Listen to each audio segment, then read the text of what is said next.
What's going on, guys? Today I'm here to talk about a situation that just came up in the news yesterday morning to be exact, and that is surrounding the singer David, known for some big songs he's got on TikTok that blew up, and he also did a song for Invincible.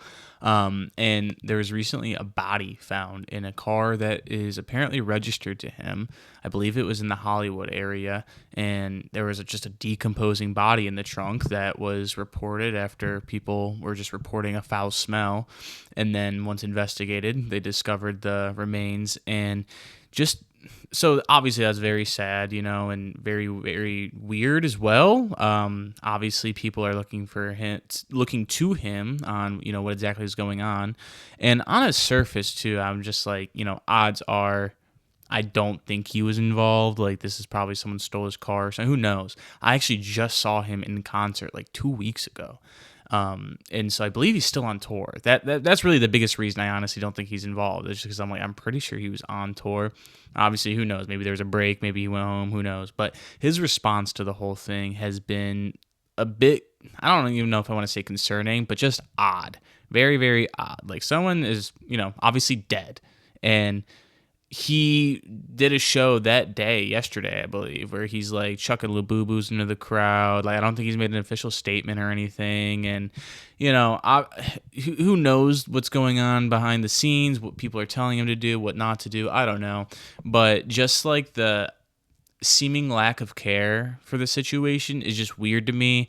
I think he is being a bit tone deaf by some of the, like, throwing Labubu's into the, like, you know what I mean?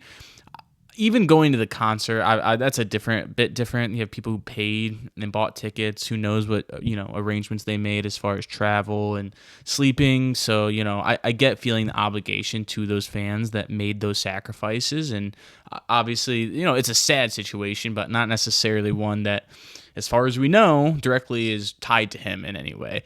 Like, when I first saw the story, my first reaction was like, someone probably stole. It's only like a Tesla. It's not like a crazy nice car.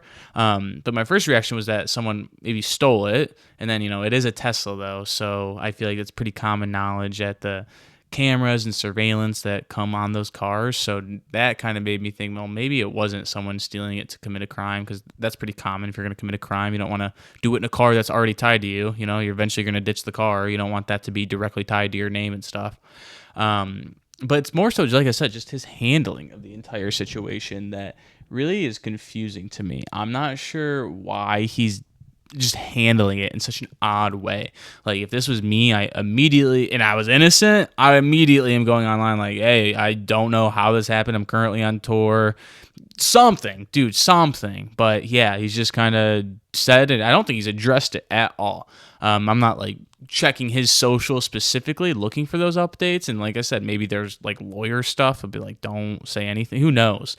But still, just a very, very weird situation. Let me know what you guys think. Like, do you think he killed someone and had their remains in his car for days on that? Like, timeline wise, I really don't even think he would have been able to do it if he was on tour the entire time. And seeing as how he was at a show that night, I mean, obviously you can hop on a plane that day and be there. So who knows? Maybe you can make that happen if you really want to.